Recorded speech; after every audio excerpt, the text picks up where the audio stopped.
चला बालमित्रांनो, आज आपण आपल्या मराठी भाषेतील पहिले अक्षर ह्याचा सराव करणार आहोत.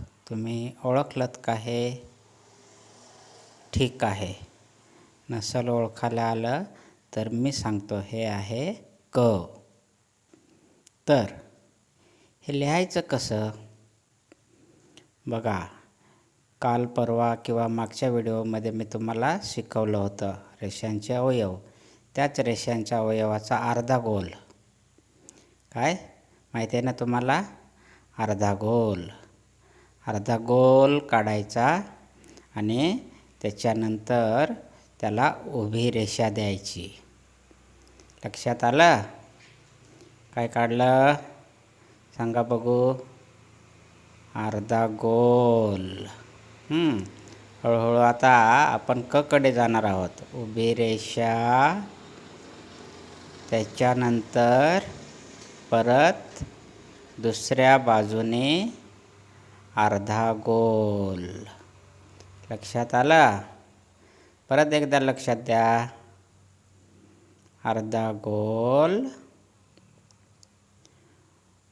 उभी रेषा, अर्धा गोल आणि शेवटी शीर्षरेषा, शिरोरेषा किंवा डोक्यावरची रेषा. काय पण जे तुम्हाला समजेल ते सांगा. पुढे आता लहानमध्ये आपण बघू. 2 ओळींमध्ये कसं लिहायचं. अर्धा गोल. बघा, अर्धा गोल, उभी रेषा,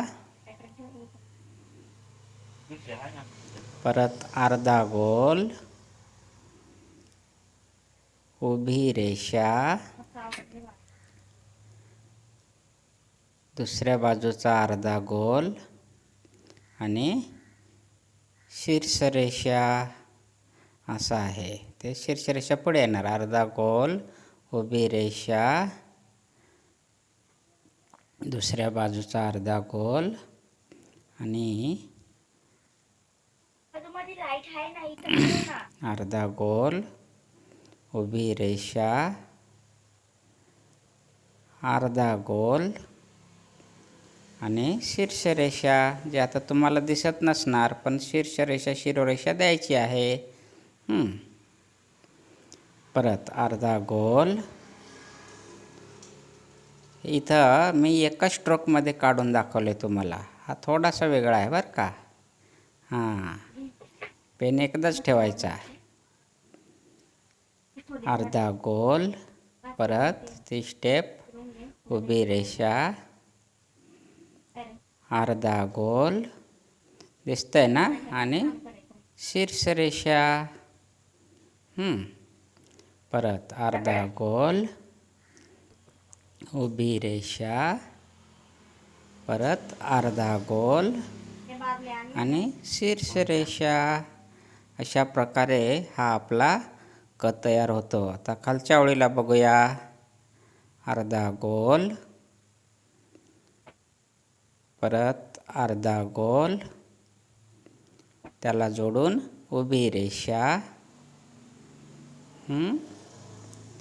परत अर्धा गोल, त्याला जोडून उभी रेषा, परत दुसऱ्या बाजूचा अर्धा गोल, परत अर्धा गोल,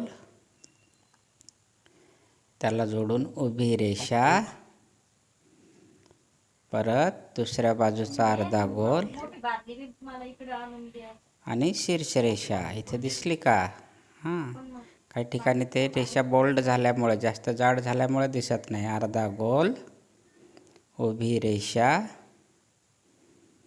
अर्धा गोल आणि परत शीर्षरेषा, डोक्यावरची रेषा, शिरोरेषा.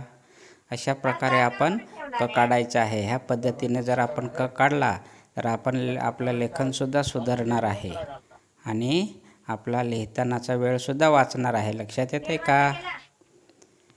तर अशा प्रकारे आपण कचा पूर्ण एक पेज भरून, एक पान भरून सराव करायचा आहे. अर्धा गोल, उभी रेषा, आणि परत दुसऱ्या बाजूचा अर्धा गोल.